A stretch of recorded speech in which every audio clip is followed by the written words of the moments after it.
CEAP, Centro Espírita Altivo Panfiro. Uma casa de amor.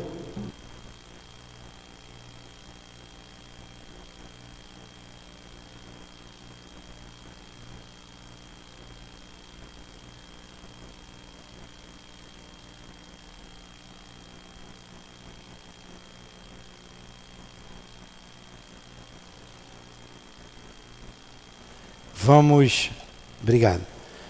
Vamos dar continuidade ao nosso estudo. Novamente, bom dia a todos. Que Jesus abençoe a nossa manhã de estudos. Vou ler o Evangelho, fazer a prece e iniciar nossos estudos. É o capítulo 2, Meu reino não é deste mundo. Uma realeza terrestre.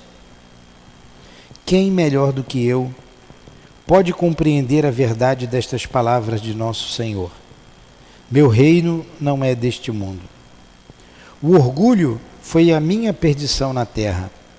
Quem, pois, poderia compreender o nada que os reinos terrestres representam, se eu não compreendia? O que levei comigo da minha realeza terrestre? Nada, absolutamente nada. E como para tornar a lição mais terrível, a realeza não me seguiu até o túmulo.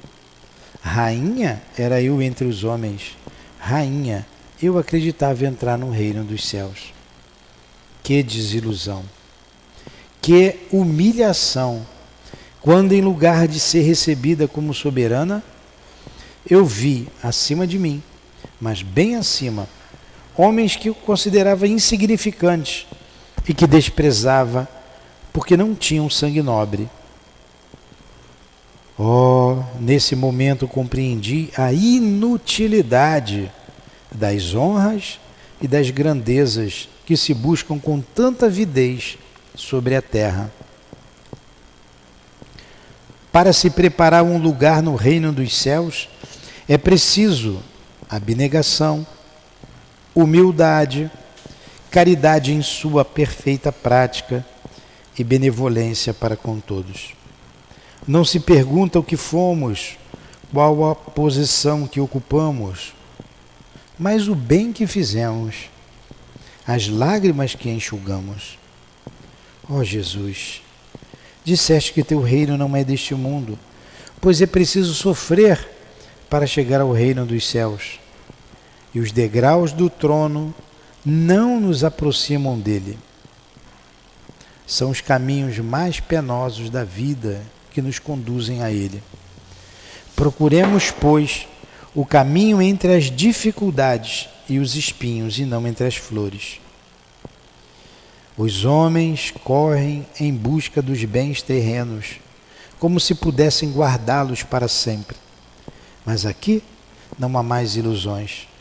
Eles logo se apercebem de que se apoderaram apenas de uma sombra e negligenciaram os únicos bens sólidos e duráveis, os únicos que lhes seriam proveitosos na morada celeste, os únicos que poderiam dar entrada a essa morada. Tenham piedade daqueles que não ganharam o reino dos céus e ajudem-nos com suas preces, porque a prece aproxima o homem do Altíssimo, é o traço de união entre o céu e a terra. Não esqueçam, uma rainha de França. Belíssima mensagem, né? Aqui estamos, Jesus, te buscando esses espíritos bondosos que sustentam a nossa casa de amor, o nosso altivo, o professor José Jorge, as nossas irmãs queridas, essa rainha tão querida a todos nós. Que seja então em nome desses espíritos, Senhor. Que seja em nome do amor. Que seja em nome do nosso amor. Que seja em teu nome, Jesus. Mas acima de tudo, em nome de Deus, que iniciamos os estudos da manhã de hoje. Que assim seja.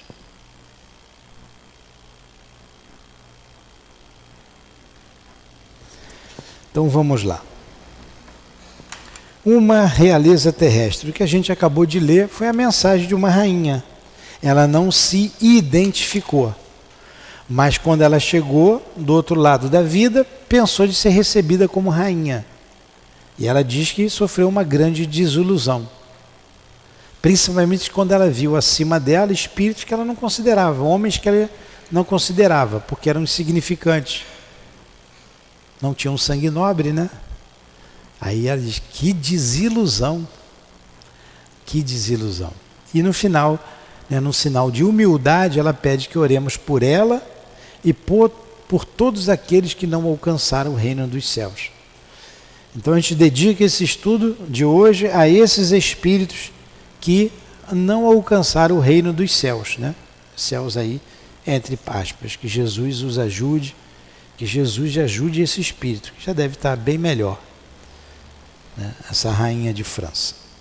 Então vamos lá. Nós estamos no capítulo 2, paramos no capítulo 2 do livro Céu e Inferno. E nesse capítulo a gente vem estudando o receio da morte. Quem tem medo de morrer aí? Tem medo de morrer, Luciano?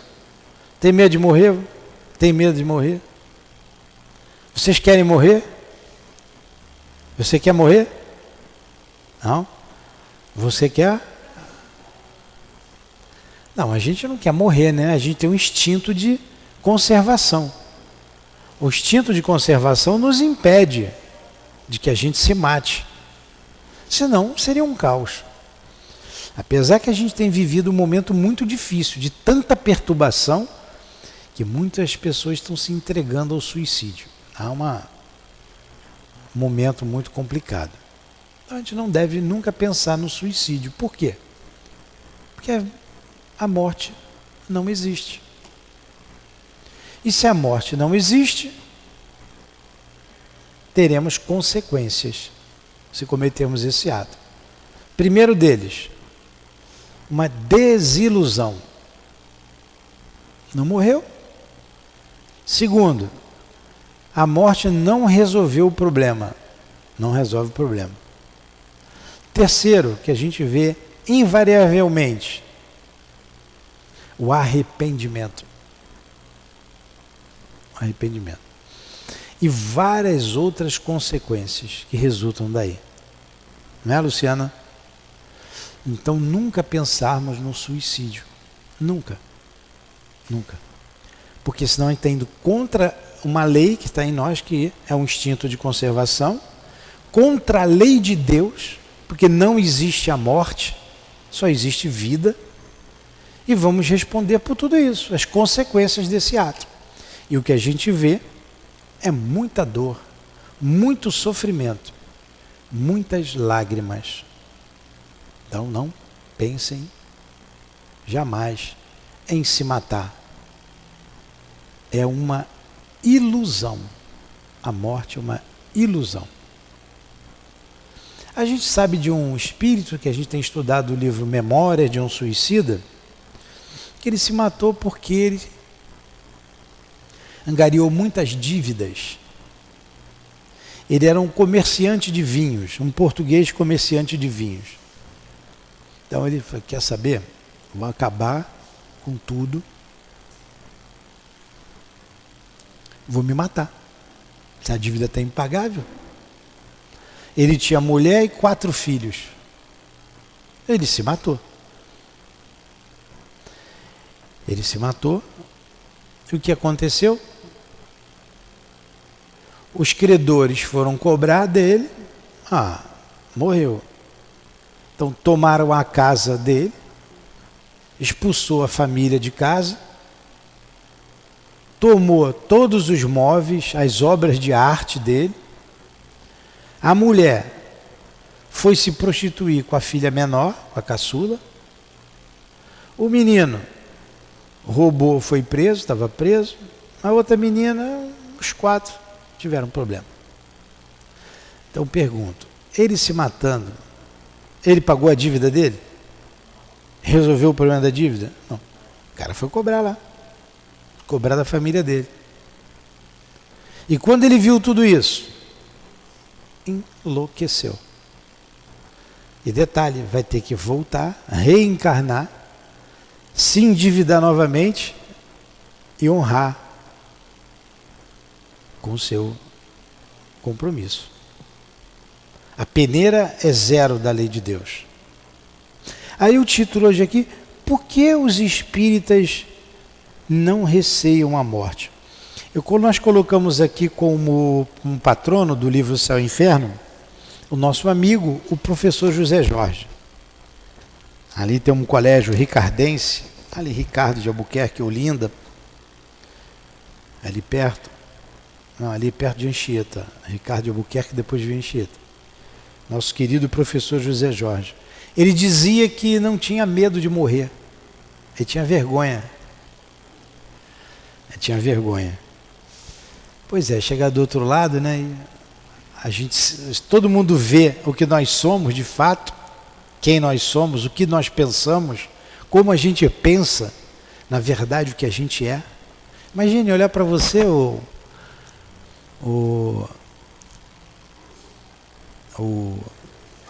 Marcelo, pode ser o Roosevelt também, olhar assim, desvendar a sua vida todinha, saber quem você é. Não tem segredo no mundo espiritual. É doído, hein? Então temos que começar a corrigir a nossa maneira de pensar, a nossa maneira de agir, de pensar, começar o pensamento. Tudo está no pensamento. A ação é subsequente ao pensamento, né? Então vamos lá. Por que os espíritas não receiam a morte? Ele vai dizer aqui, pelo menos não deveria recear, mas com essa pandemia aí a gente vê um Deus nos acuda, né? Fecharam as casas todas, enfim, vamos lá. A doutrina espírita muda inteiramente a maneira de considerar o futuro. Por isso, muda completamente a maneira de enxergar a vida futura. A vida futura não é mais uma hipótese, mas uma realidade. Senta aqui na frente. Isso, quero ver você bem pertinho. Por quê? A vida, tudo bem com a senhora? A vida futura para a gente, para nós espíritas, é uma realidade, não é uma hipótese. Como nós estávamos falando aqui, a morte não existe. E a mediunidade comprova isso. Dizem ainda, né? Ninguém veio de lá para falar nada, não falam isso? Mas é o que mais tem, é morto, defunto, dizendo que está vivo. Se vocês pegarem aí o negócio de telefone de vocês aí, toda hora fica aí, em vez de ficar vendo bobagem, ou passando besteira para os outros, vai pesquisar, tem muita coisa boa na internet, né? Tem muita gente falando da vida após a morte. Os livros, esses todos aqui. Então os espíritos vêm nos dizer que não existe a morte. E nós temos certeza disso. Nós espíritas temos certeza absoluta disso. Por isso, não receiamos a morte. Já sabemos o que vamos encontrar do outro lado. Ou encontraremos coisas boas, ou encontraremos coisas ruins. A gente colhe o que planta. A gente vai para junto daqueles que nós amamos, que nós nos identificamos, sintonizamos. Não tem nada de misterioso, não tem nada de... É tudo muito lógico. É muito lógico. Alguma pergunta? Pode perguntar. No question? Não existe pergunta boba. Pode perguntar qualquer coisa. Tem bobo que faz pergunta.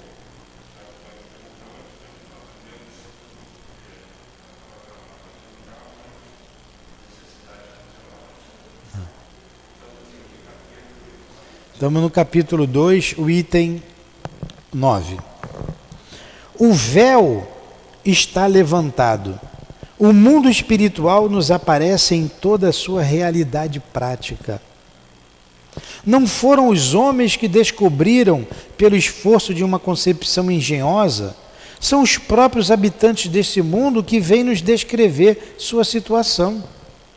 Não foram os homens que descobriram o mundo espiritual ou que descobriram os espíritos. Foram os espíritos que se revelaram através das manifestações.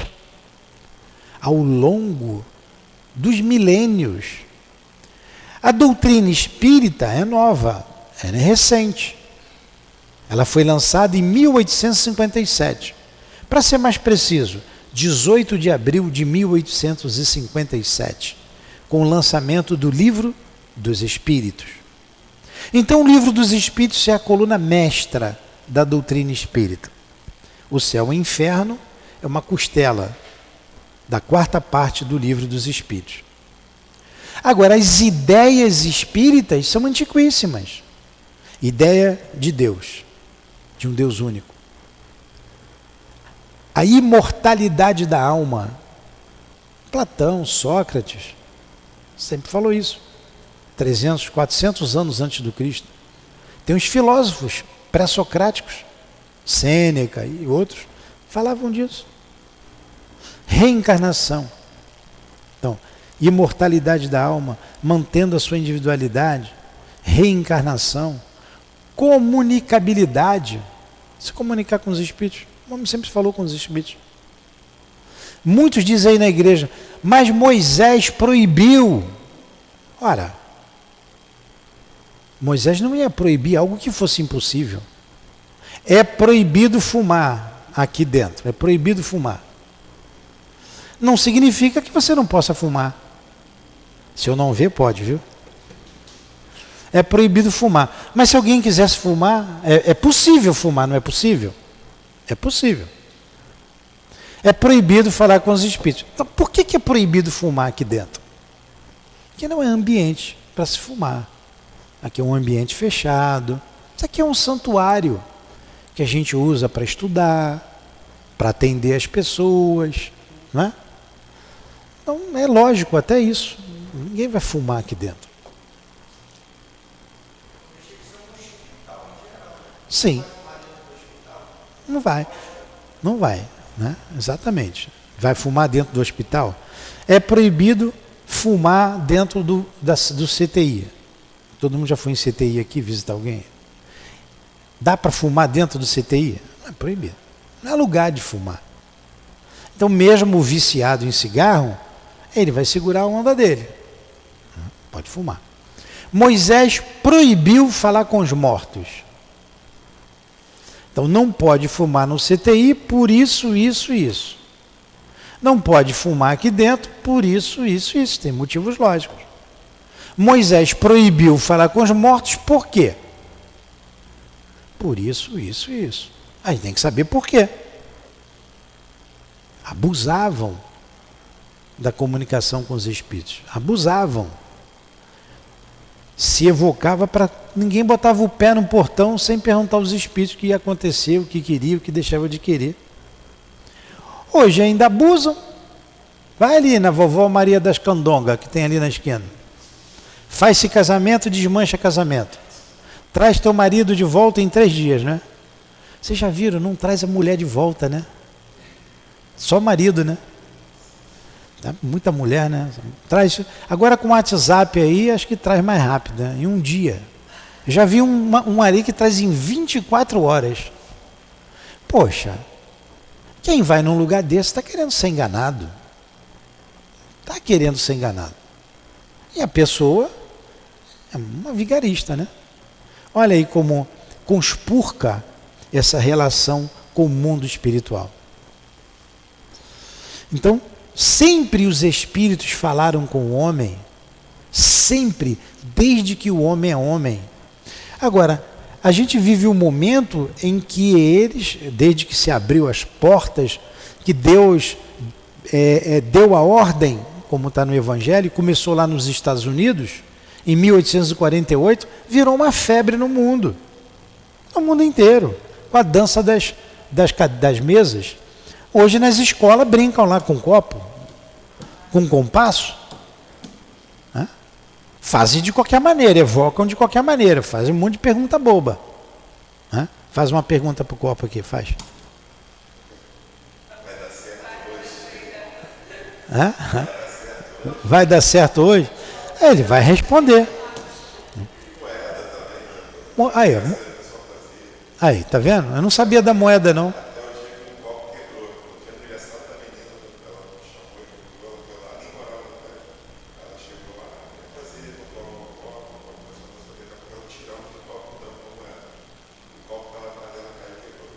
Pois é. Então, ali estão os espíritos levianos. Nós estudamos agora o tipo de comunicação, a leviana, a grosseira, a séria, a instrutiva. São tipos de comunicação que os espíritos dão. De acordo com a elevação moral e intelectual do espírito, a comunicação será dada.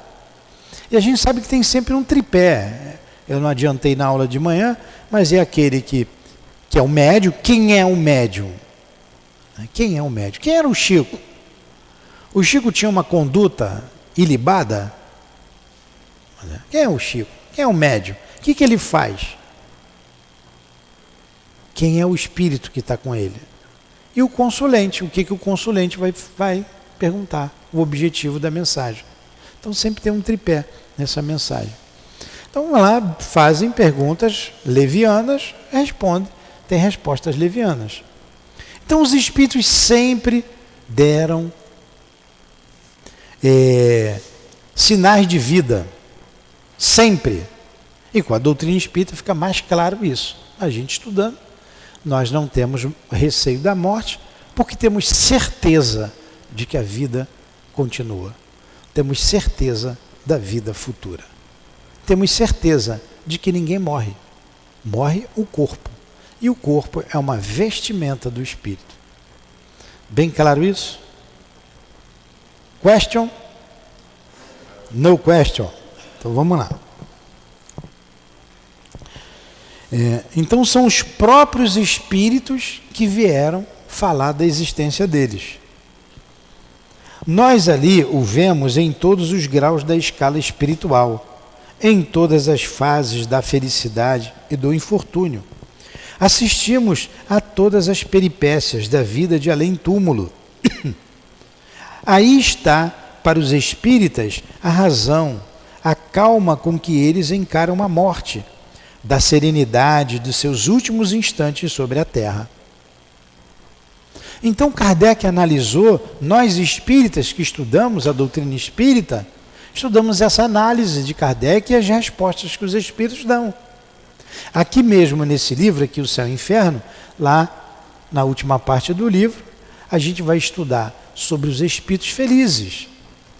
Então veio um espírito, Sanson, um ex-membro da Sociedade Espírita de Paris, ele morreu e disse como é que ele estava se sentindo. Ele era um espírito feliz. Depois ele vem aqui, um grupo de espíritos que não são tão felizes assim, que ele classificou como espíritos em condições medianas. Depois ele vem para um outro grupo de espíritos, espíritos sofredores.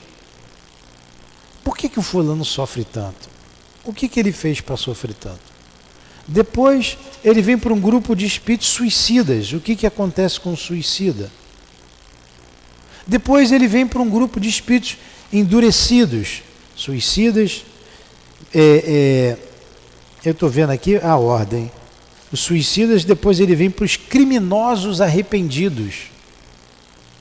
O camarada foi um criminoso e se arrependeu.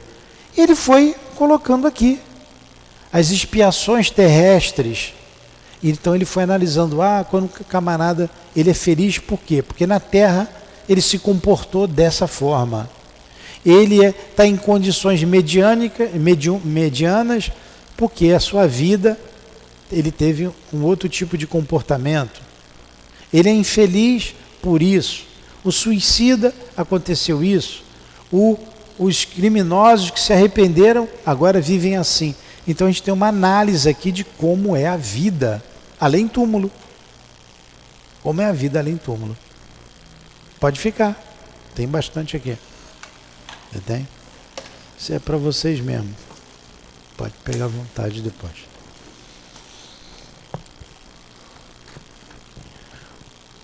O que lhes serve de apoio não é somente a esperança, é a certeza.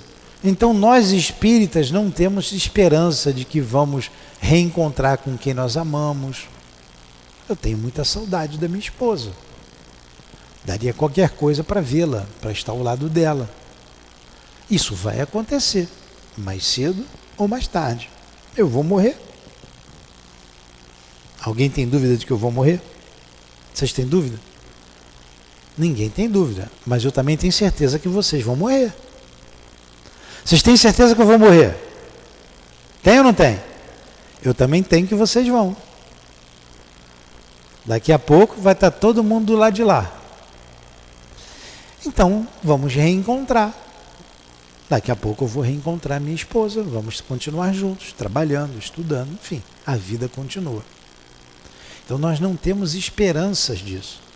Nós temos certeza. O estudo nos dá certeza.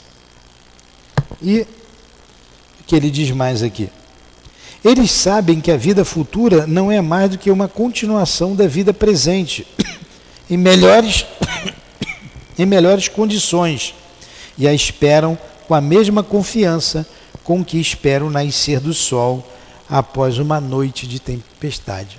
Então é a continuidade. Se ao sair dessa porta aqui e morrer aqui do lado de dentro, o espírito vai levantar e vai continuar andando ali normalmente. A vida espiritual não tem uma mágica. Não, tirou a roupa de carne e osso. Você estava com essa roupa ontem? Você veio ontem aqui, tomou passe. Você está com essa roupa aí? Eu não observo roupa de ninguém. Eu lembro que você foi ali, tomou passe. Você trocou de roupa. Você é outra pessoa? É a mesma? Como é que é seu nome? Rafaela? É a mesma Rafaela mesmo? Acha que sim? Está em dúvida? Então a Rafaela mudou de roupa, botou um vestido. Você estava com roupa aqui? Estava de calça? Ah, mulher é fogo, observa tudo, tá vendo? Estava de calça. Então a Rafaela trocou a roupa, continua sendo a Rafaela, de ontem para hoje. Se você tivesse morrido de ontem para hoje, você ia ser a mesma Rafaela, você ia mudar de roupa, você ia tirar a roupa de carne e osso, ia deixar a roupa de carne e osso lá. Hoje estava chorando, tua mãe estava chorando por você. Rafaela, né? Aí ia ver essas coisas todas que a gente vê, cemitério, caixão, a mão de obra medonha, gasta um dinheiro, enterra o corpo lá. Mas a Rafaela está aqui, está viva. Ela não é corpo, nós não somos corpos. Nós somos espíritos imortais, que usamos um corpo. Apenas usamos um corpo. E uma hora a gente vai ter que deixar o corpo. Vai ter que deixar. E a vida continua. Então a Rafaela hoje seria a mesma Rafaela, com os mesmos pensamentos, com os mesmos sentimentos, com os mesmos desejos, e iria se adaptando paulatinamente à vida espiritual, porque você é de lá, nós viemos de lá, ia se adaptando, viria a lembrança de outras vidas com o tempo, e a gente ia se situando no mundo espiritual. É assim que acontece. Morrer é isso, é a coisa mais natural que existe. É a coisa mais, é natural. Nascer é natural, morrer é natural. Agora, morrer bem é uma outra coisa. Então todo mundo nasce, todo mundo morre. A gente nasce com uma certeza, que vamos morrer. Então vamos continuar aqui. É o que ele está dizendo aqui. Os motivos dessa confiança estão todos nos fatos que são testemunhas e na concordância desses fatos com a lógica, a justiça e a bondade de Deus e com as aspirações íntimas do homem. Então tudo isso é uma questão de lógica. A vida espiritual é uma questão de lógica. Nós estávamos dizendo aqui, doutrina espírita é para quem gosta de pensar. É para gente inteligente, que gosta de pensar. Quem não gosta de pensar e quer saber que é uma salvação fácil, tem um monte de igreja por aí. Você vai levantar, vai sentar, vai cantar, vai... Aqui tem que pensar. E pensando, vocês vão chegar à conclusão lógica. Está aqui no Evangelho. Fé inabalável, está bem na página de rosto aqui, na primeira, velho. Fé inabalável é aquela que... Não há fé inquebrantável, senão aquela que pode encarar frente a frente a razão em todas as épocas da humanidade. Não há fé inquebrantável, senão aquela que pode encarar frente a frente a razão em todas as épocas da humanidade. Então a fé tem que ser racional, tem que falar a razão. Aí você nunca vai perder a fé. Você vai ter certeza de que é um espírito imortal e que nada acontece sem a vontade de Deus. Aí depois, quando você começar a entender reencarnação, aí você vai entender, compreender a justiça divina, a justiça de Deus. Porque não tem como você dizer que Deus é justo se você não entender reencarnação. Por que com que o fulano acontece tudo bonitinho? Ele é rico, tudo que eu queria, ele é rico, poderoso, tem juventude, beleza. O que é mais de bom? O que tem de bom? Mora bem, vai onde quer. O outro é pobre, é feio, é flamenguista, e vai. Só de coisa ruim. Hã? O vascaíno está do outro lado. O bom, bonito, vascaíno. Tem que entender a justiça de Deus, só entendendo reencarnação. Só entendendo, compreendendo reencarnação.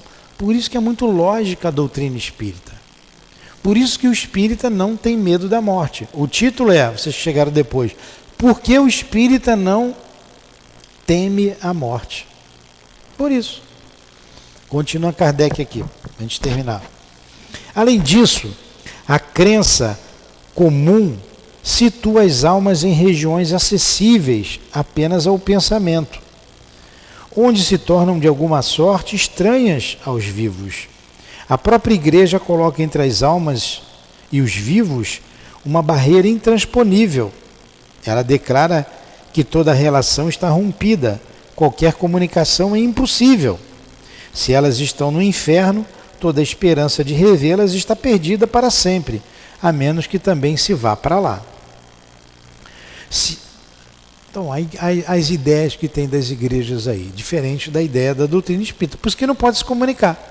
Você morreu, ou você vai para o inferno, ou você vai para o céu. Se você for para o inferno, não sai mais de lá. No céu você vai ficar lá adorando Deus. Deve ser um tédio aquilo lá, né? Agora eu vou fazer uma pergunta aqui para vocês. Não precisa me dizer não, vocês só vão pensar, para não saber da vida de vocês. Se vocês morressem hoje, vocês iam para o céu ou para o inferno?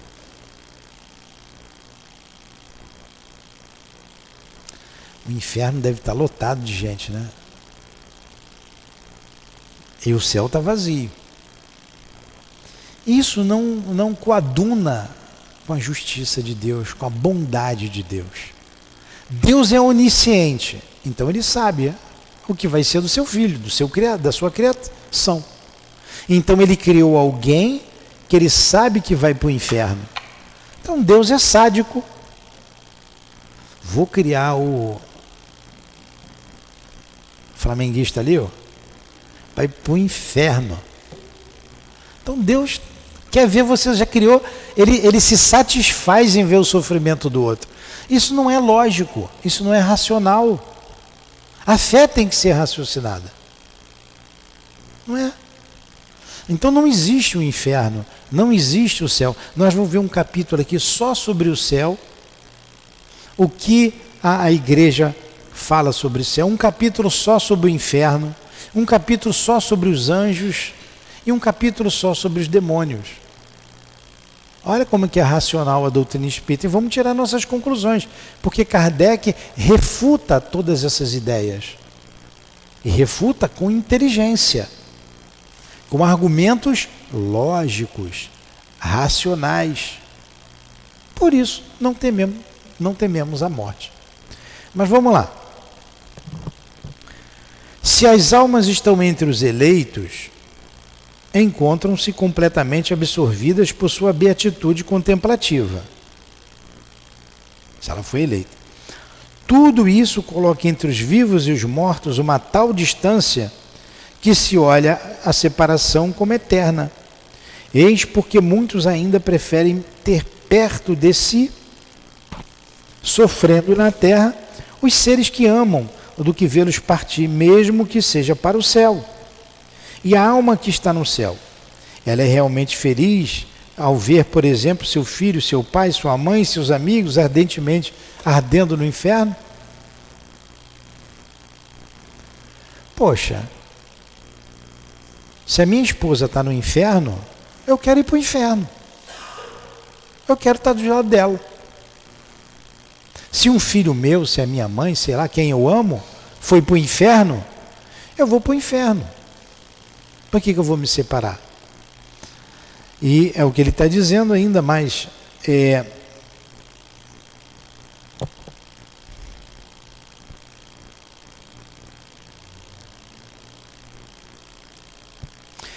Muitos que pensam assim preferem ter um ente querido sofrendo numa cama com muita dor do que ele morra.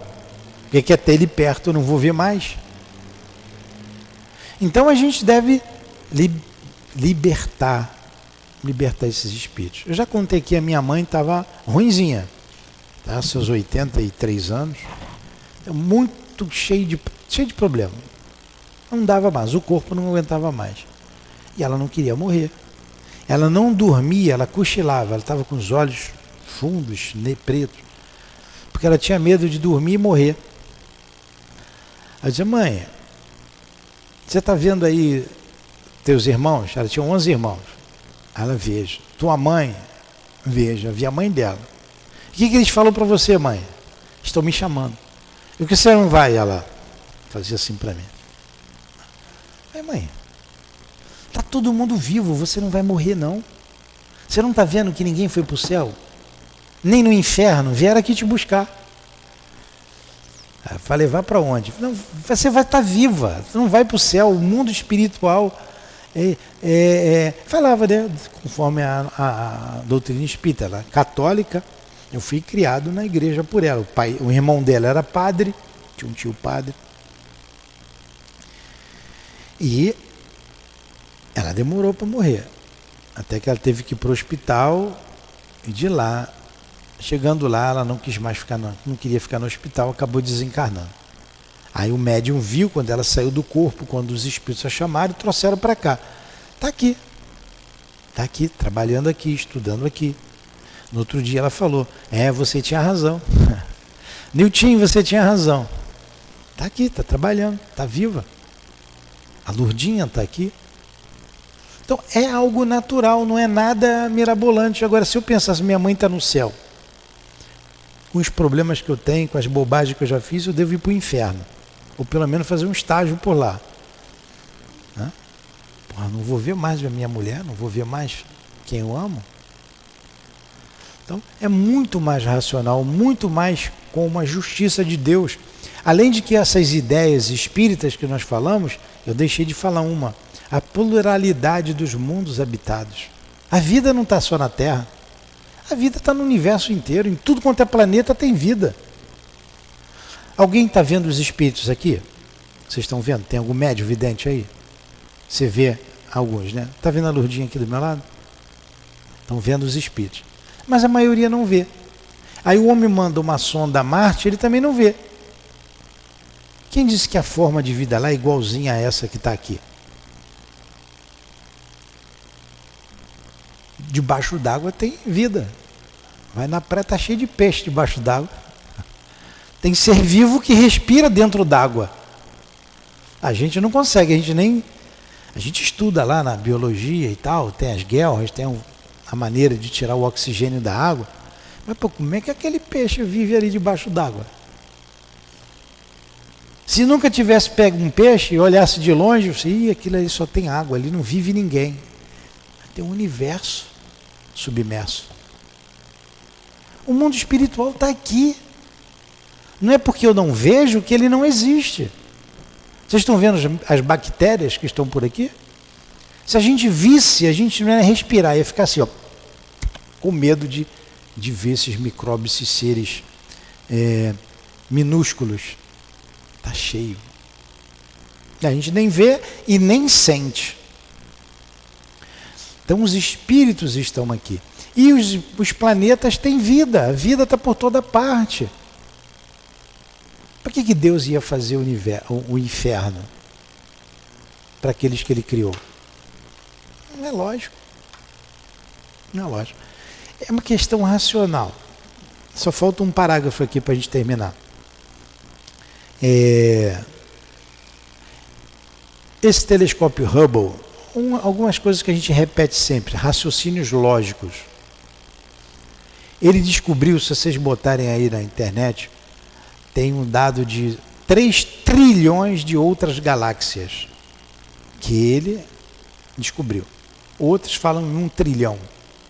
Depende. Vamos botar 1 trilhão. Você sabe o que é 1 trilhão? É um número grande pra caramba, né? É um número muito grande, que a gente nem imagina. A Via Láctea tem 400 bilhões de planetas. Bilhões. A Via Láctea. E não é a maior galáxia. Vocês acham que só tem vida na Terra? É lógico? Por que Deus criou tudo isso aí? Para a gente ficar olhando para a estrela de noite? Hoje em dia não olham nem para a estrela mais, né? As pessoas estão tão preocupadas consigo que nem meditar na beleza do Criador meditam. Né? Pois é, mas tem vida.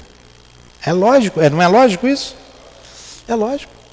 E não pode existir acaso, por acaso jogou aí a teoria do Big Bang, que tinha aí, já não é mais aceita, era mais aceita. Mas como é que tudo começou para explodir? Teve um princípio. Um princípio. A matéria elementar, de onde surgiu? Surgiu do nada? Não pode surgir do nada. Se ela não surgiu do nada, alguém criou. Quem criou? Ah, então esse é Deus. Achou aí?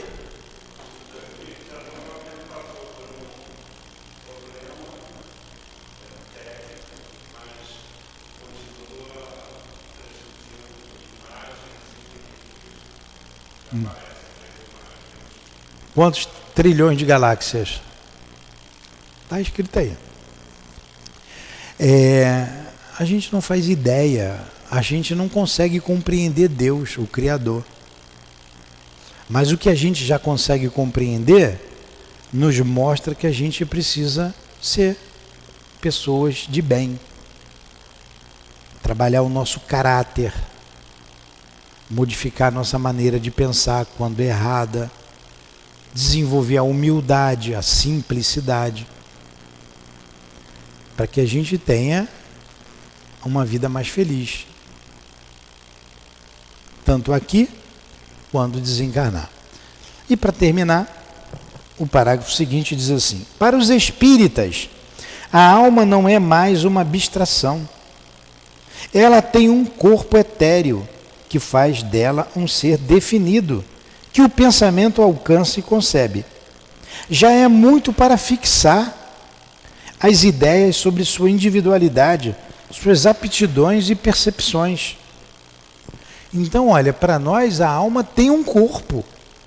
Não é esse corpo de carne e osso, é um corpo espiritual, que nós chamamos de perispírito, em torno do espírito. Perímetro urbano, perispírito, em torno do corpo, o corpo espiritual, o corpo astral. A alma não é uma fumacinha, ela é real. Ela tem um corpo semimaterial. Outra analogia, aqui o ar está cheio de água, está ligado ao ar-condicionado, está caindo água ali atrás, ele está tirando a umidade do ar. Vocês estão vendo a água aqui? Está aqui. As moléculas d'água estão aqui. A gente não está vendo.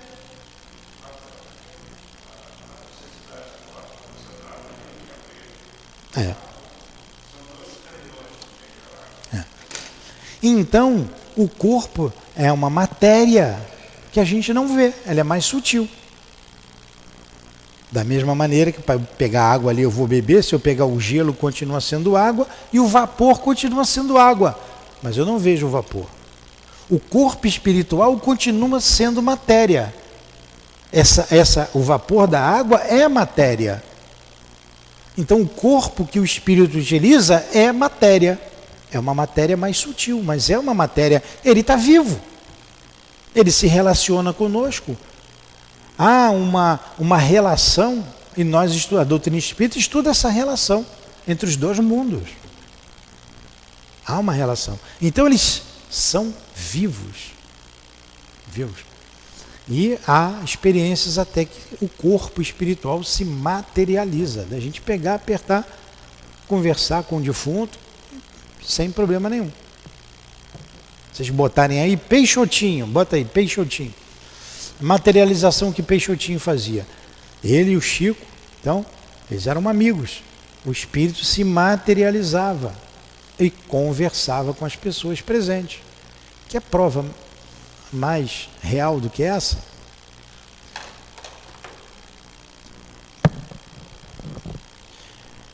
A lembrança daqueles que nos são caros baseia-se sobre alguma coisa de real.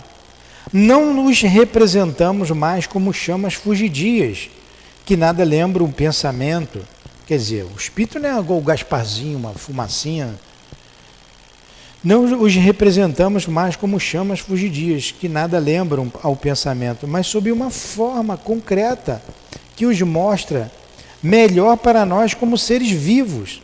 Além disso, em lugar de estarem perdidos nas profundezas do espaço, eles estão aqui em nossa volta, os espíritos estão aqui. O mundo corporal e o mundo espiritual estão em perpétuas relações. Eles nos influenciam o tempo todo. E nós também os influenciamos. Então, são relações e se assistem mutuamente. Não sendo mais permitida a dúvida sobre o futuro, o receio da morte não tem mais razão de ser. Vê-se a sua chegada sangue frio, como uma libertação, como uma porta da vida, e não como nada. Por isso que a gente não tem medo da morte. Por isso. Entenderam isso? Alguma pergunta? Vocês estão com dúvida ainda de que ninguém morre? Mas tem muita coisa para a gente ver ainda que vai solidificando essa certeza, não vou dizer nem fé, essa certeza. Que dia é hoje? 17/7, quanto é que é? Rápido, rápido. 17 mais 7. Estão ruim de matemática, hein? Então, gente, semana que vem a gente continua estudando o céu e o inferno. Muito boa essa aula, né? Muito boa essa aula. Céu e inferno. Estudamos de manhã o livro dos médiuns e agora o céu e o inferno. São 10 horas, acabamos na hora. 50 minutos de aula. Cansou vocês? Não? Quer que eu repita tudo de novo? Quer? Vou voltar então. Então vamos agradecer a Jesus, dizendo muito obrigado, Senhor, pela manhã de estudos. Muito obrigado aos espíritos amigos aqui em torno de nós. A Rainha de França, que evocamos, que falamos sobre ela. Ao nosso querido irmão José Jorge, o nosso patrono. A nossa gratidão ao altivo e aos espíritos guias de nossa casa. Muito obrigado.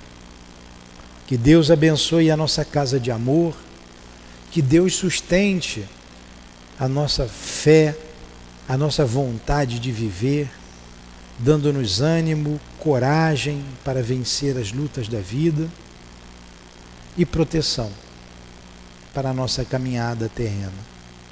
Despeça-nos, Senhor, levando-nos em paz e em segurança aos nossos lares, aos nossos pontos de origem. Que seja então em Teu nome, Jesus, em nome de Deus acima de tudo.